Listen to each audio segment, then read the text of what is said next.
O Link Espírito Santo de hoje começa de forma diferente. Eu estou no Palácio Anchieta, ao lado do governador Renato Casagrande, com quem eu converso agora para explicar para a gente sobre a situação da Covid-19 aqui no estado. Governador, eu começo agradecendo ao senhor por nos receber. Em nome da Rede Sim, eu agradeço ao senhor. Alegria recebê-la aqui, receber a equipe da TV.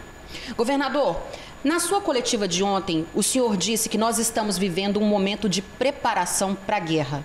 É isso mesmo? Vamos enfrentar uma guerra? É isso mesmo.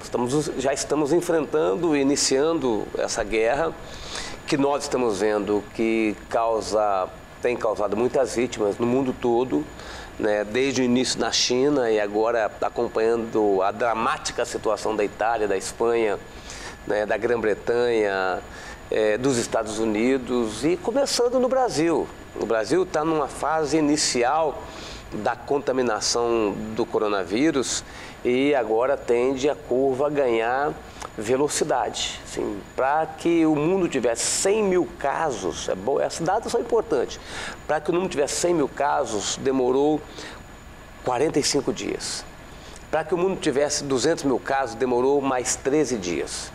Para que o mundo tivesse 300 mil casos demorou mais 5 dias.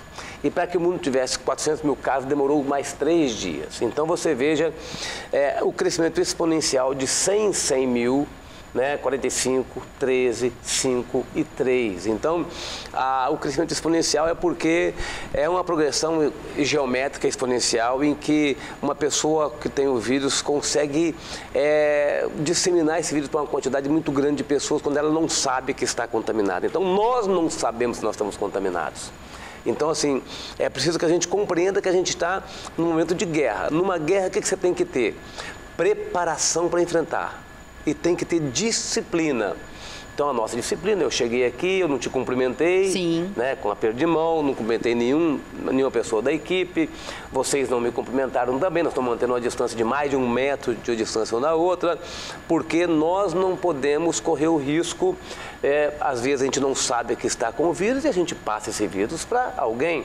A gente tem mania de colocar a mão na boca, no nariz, no olho, né, coçar o olho, coçar o nariz, coçar a boca, né, e isso é aí que entra o vírus. Então, assim, a preparação para a guerra que eu falo é porque quando você está preparado, você tem menos vítimas. E a gente quer ter menos vítima, ou nós não queremos ter vítima nenhuma.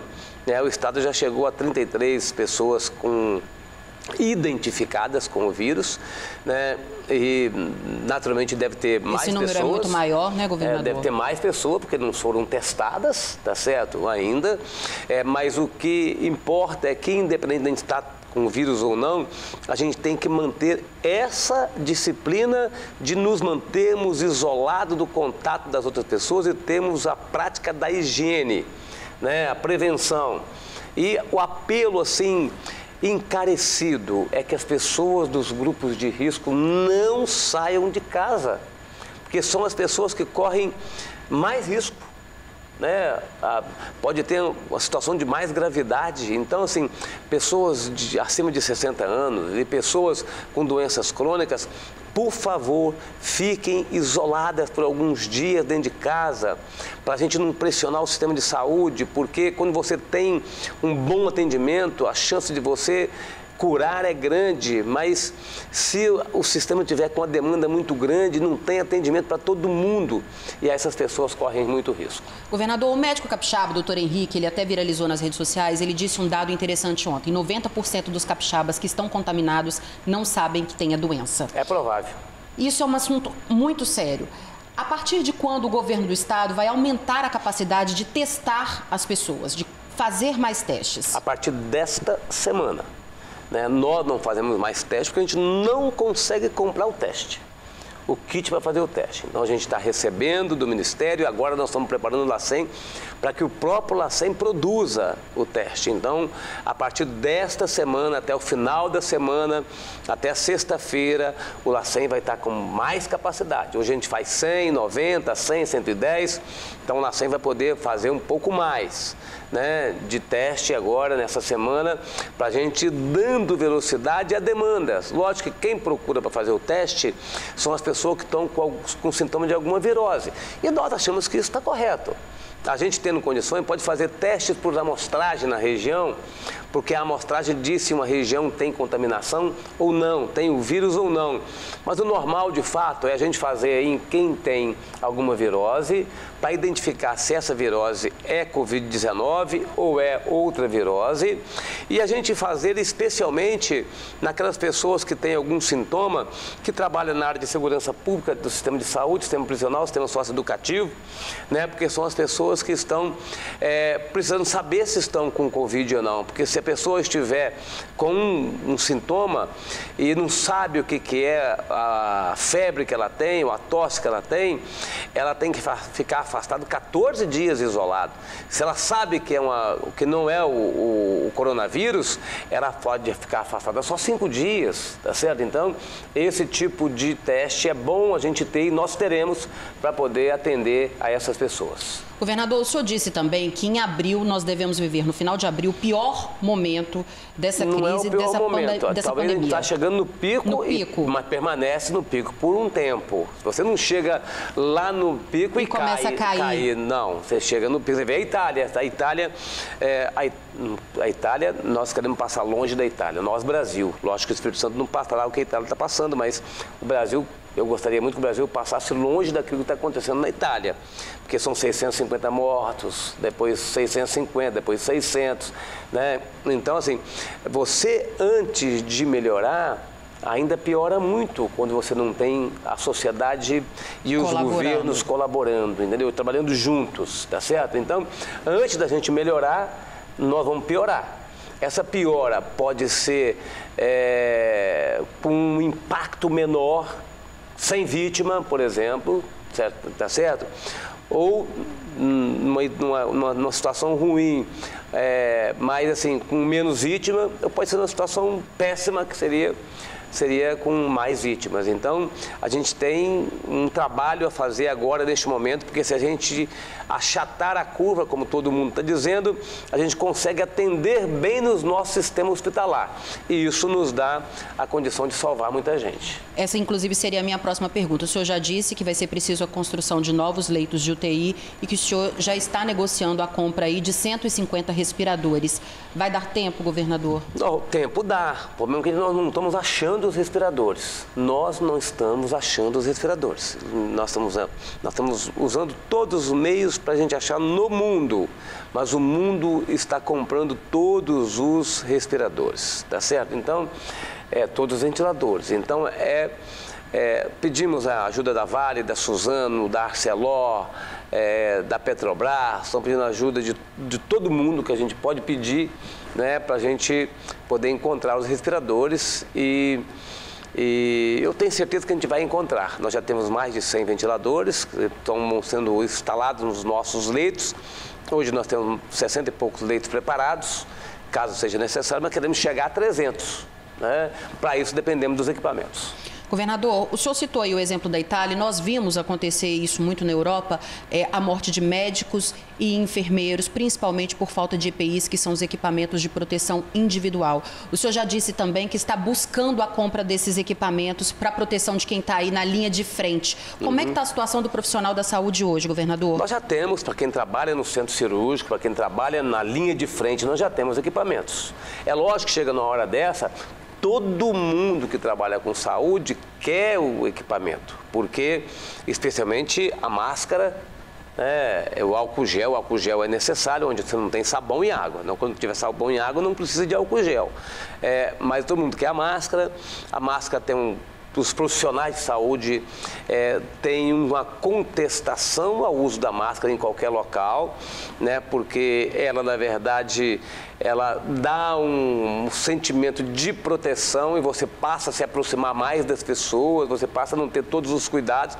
Então, a máscara não protege, mas todo mundo, como todo mundo vê fora daqui, as pessoas todas usando máscara também, independente de precisar ou não, todo mundo quer a máscara.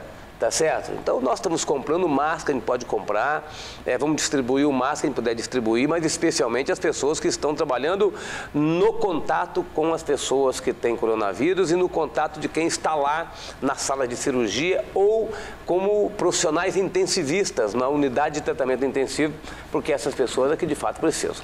Governador, a gente tem visto imagens aqui no estado de pessoas se arriscando e arriscando a vida das outras no transporte público. E muita gente se pergunta, é possível parar o transporte público para a gente não ver cenas de ônibus cheios ainda? Olha, ontem, segunda-feira, o transporte público de ontem, na segunda-feira, já foi 70% menor do que segunda-feira anterior. Então, as pessoas uma boa parte das pessoas pararam. Tá certo? Então, assim, separar o transporte 70%, 70 e poucos por cento, é um objetivo nosso, efetivo. Nós estamos precisando de colocar um reforço de algumas linhas na hora de pico, especialmente de 5h30 até 7h30 da manhã, para a gente dar mais alternativas às pessoas. Mas o que eu quero pedir às pessoas, mesmo que não tenha ônibus, não encham os ônibus. Sim, demore um pouco mais no terminal, mantenham a distância na fila,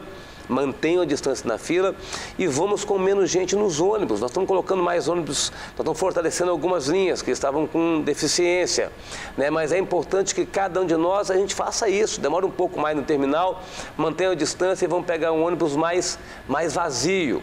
E as pessoas de idade, a gente pede mais uma vez que as pessoas de idade evitem ou não vá, né, acessar um terminal, um transporte, para que você possa ficar isolado na sua casa. O senhor falou aí das pessoas de mais idade, já tem alguns estados aqui no Brasil, governador, adotando a multa, principalmente para essa população que corre mais risco. É possível que isso venha acontecer aqui no Espírito Santo? Olha, lógico, nós não queremos isso, mas assim, a gente está num apelo às pessoas. Nós queremos salvar a vida das pessoas. Assim, é uma questão de vida ou morte. Nós estamos discutindo assim, quer viver ou quer correr risco de perder a vida. Assim, é uma questão de opção. Então a gente espera não ter que tomar medidas mais duras, mas é preciso que os donos de supermercado controlem a entrada das pessoas de mais idade. É preciso que as pessoas de mais idade não vão ao supermercado, não vá à farmácia. Não, é preciso que todo mundo tenha essa consciência. Peça um neto, peça um amigo, peça um vizinho, né, para que possa fazer essa tarefa por você. Isso é por alguns dias, para a gente poder salvar uma vida que vai ainda estar conosco aqui durante 20, 30, 40, 50 anos para frente. Governador, o senhor enviou hoje à Assembleia Legislativa o projeto que pede aí o decreto de calamidade pública, não é isso? Uhum. Qual é a importância da aprovação desse decreto? Qual é a importância desse decreto para o Estado? Olha, a mensagem que nós encaminhamos pedindo que a Assembleia decrete calamidade. Por que a calamidade? Para nos dar mais instrumento, mais instrumento e mais rapidez nas tomadas de decisões, né, internas de governo. Então a calamidade nos permite isso, nos dá mais possibilidade da gente ter mais rapidez, velocidade, mas sermos mais práticos, porque a administração pública é muito morosa. Então o decreto permite isso e demonstra claramente a realidade que a gente está vivendo. Né? Acho que poucas vezes na história do Espírito Santo e do Brasil, que decretou calamidade também, o país ou um estado, ou os estados, como estão decretando, ou mandando a mensagem para a Assembleia aprovando, calamidade. Então, calamidade é calamidade, o próprio nome já diz o que é isso, tá certo? O ambiente que a gente está vivendo. Agora, todas as nossas medidas são preventivas.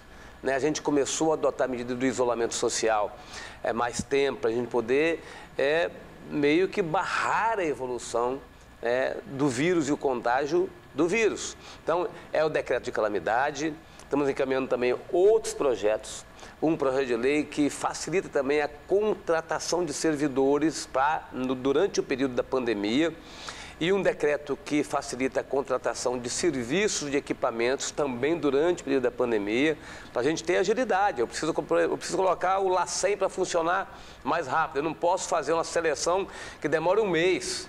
Né? Em época de guerra, a decisão é de uma hora para outra, né? Não pode ser de um dia para o outro, é de uma hora para outra, é decidir agora para funcionar na hora seguinte. Então, o projeto de lei vai me permitir isso. Também um projeto de lei que reduz a contribuição patronal de 22 para 14, isso já pensando na redução da receita que nós teremos, tá certo? E um projeto de lei que me autoriza a reverter saldos de fundos, porque se eu precisar, eu também tenho alguma outra fonte de recurso para usar para custeio, que é a grande demanda que a gente tem numa pandemia de saúde como essa. Governador, o senhor tem conversado com os deputados para que eles possam agilizar essa votação? O senhor acredita que essa votação deve acontecer quando?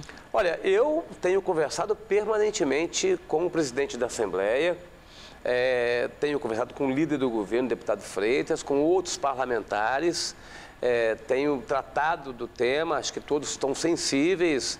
Nós queremos que a Assembleia, mais uma vez, dê a sua contribuição, tem dado permanentemente a contribuição. O presidente Eric Musso está dizendo que vai fazer uma votação diferente dessa vez, né?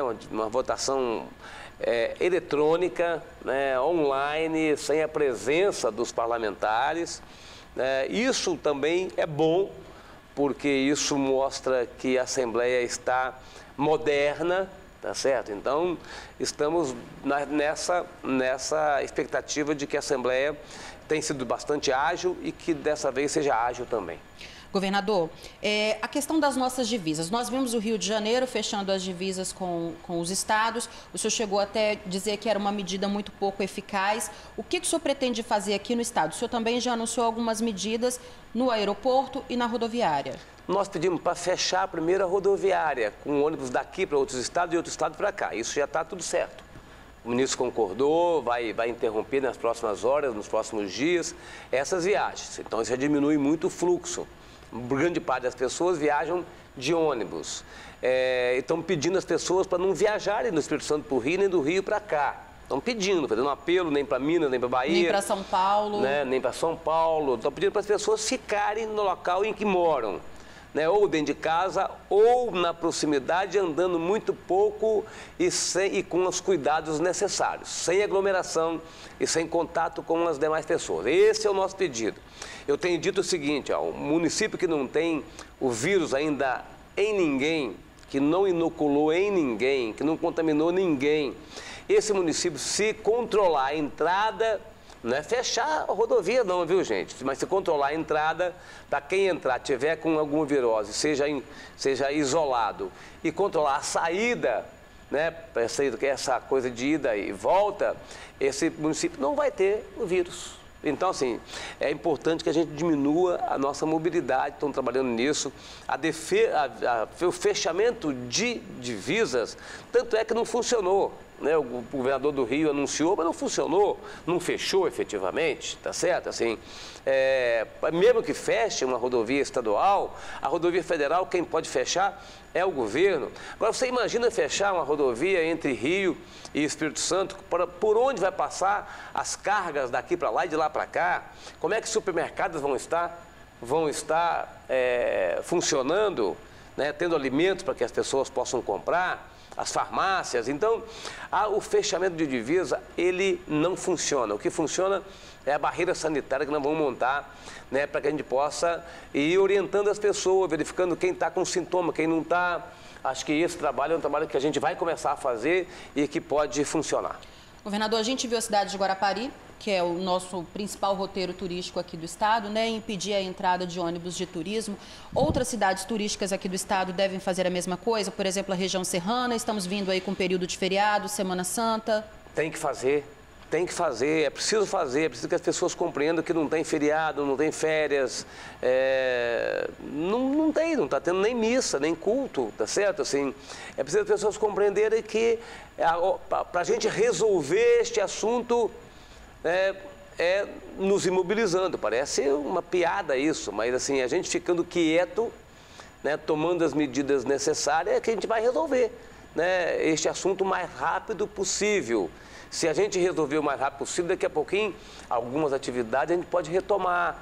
Mas se a contaminação continuar crescendo, né? Pessoas correndo risco de perder a vida, aí nós vamos ter que ir restringindo cada vez mais. Vocês estão vendo, a gente está tentando manter algumas atividades econômicas. Por exemplo, as atividades ligadas às indústrias. E como é que eu vou parar uma indústria de alimento, por exemplo? Mas para eu não parar uma indústria de alimento, o dono da empresa e os servidores da empresa precisam se cuidar.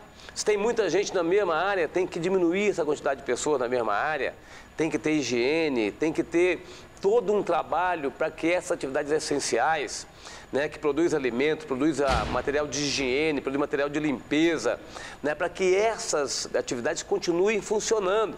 Então, assim, como é importante o servidor da saúde, como é importante o servidor da segurança pública, do sistema prisional, do sistema socioeducativo, como é importante o motorista do caminhão, como é importante o motorista do ônibus, o trocador do ônibus, como é importante uma pessoa que trabalha numa indústria de alimento, como é importante quem está trabalhando numa farmácia, num supermercado. Então essas pessoas precisam estar se cuidando, precisam de ser cuidadas e os empresários ligados a esses setores têm que ter muita responsabilidade. O senhor está falando aí de cuidados, começou a campanha de vacinação contra a gripe e nós já começamos a ver alguns problemas. Aqui em Vitória, por exemplo, veio uma pequena parcela de vacinas, 18 mil doses, e a gente está vendo filas em outros municípios. Aqui em Vitória está bem organizado, mas a gente vê filas em outros municípios.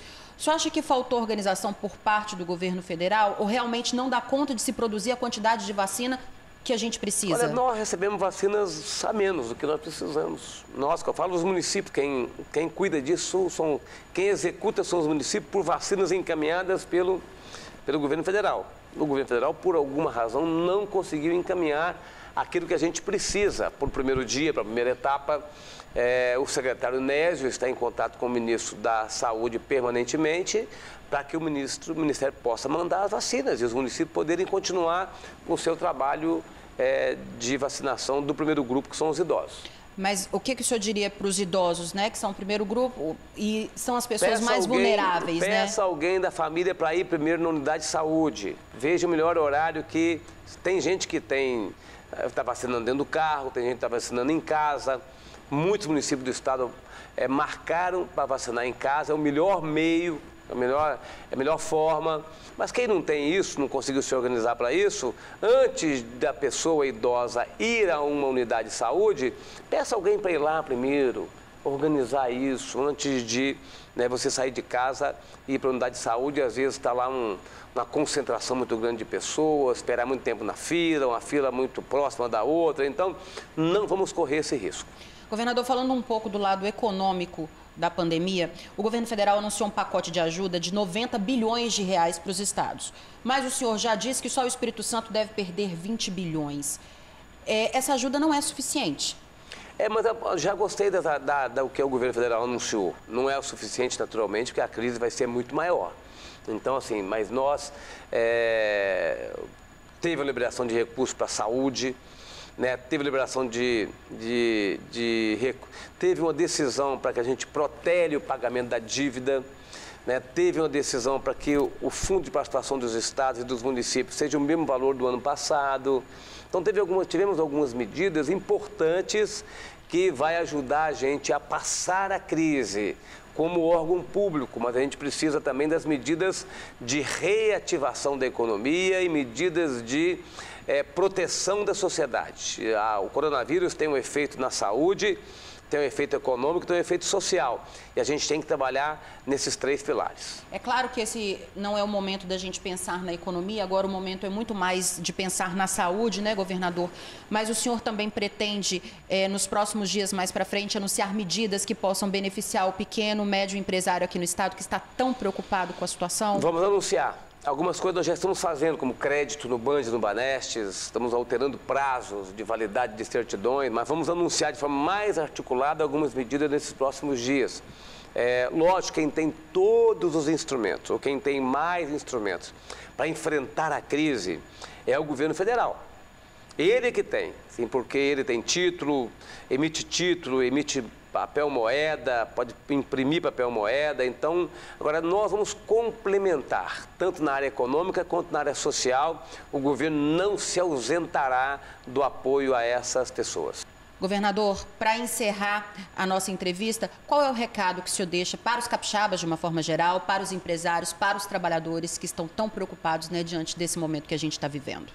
Primeiro, para as pessoas dos grupos de risco. Eu quero de novo falar, assim, por favor, fiquem em casa num isolamento nesses dias. É importante para que a gente possa ter todo mundo junto com a gente por muito mais tempo. É um apelo que nós estamos fazendo a cada uma pessoa que está no grupo, nos grupos de risco. O segundo é para todo mundo, para todos nós. Mantenhamos uma distância, mantenhamos todos os procedimentos de higiene e não nos concentremos em lugar nenhum e fiquemos em casa. Né? Saiamos só para aquilo que é extremamente necessário para o nosso trabalho ou para a nossa sobrevivência. Então, e as pessoas que estão trabalhando, muito cuidado, né? Muito cuidado para poder manter toda a prevenção durante o seu trabalho. Os empresários, o meu pedido é que vocês, especialmente o setor da atividade industrial, estão mantendo a atividade industrial e é importante que os empresários cuidem bem dos seus trabalhadores. Né? Não deixe concentrar na hora de um café, não deixe concentrar na hora da refeição, né? Faça um trabalho de afastamento entre as pessoas e de prevenção, né? Para que os trabalhadores possam continuar produzindo para o nosso país, e meu agradecimento a todos que estão trabalhando nessa hora. Governador, em nome do Grupo Sim, eu agradeço ao senhor pela entrevista, por nos receber. Muito obrigada. Obrigado a vocês.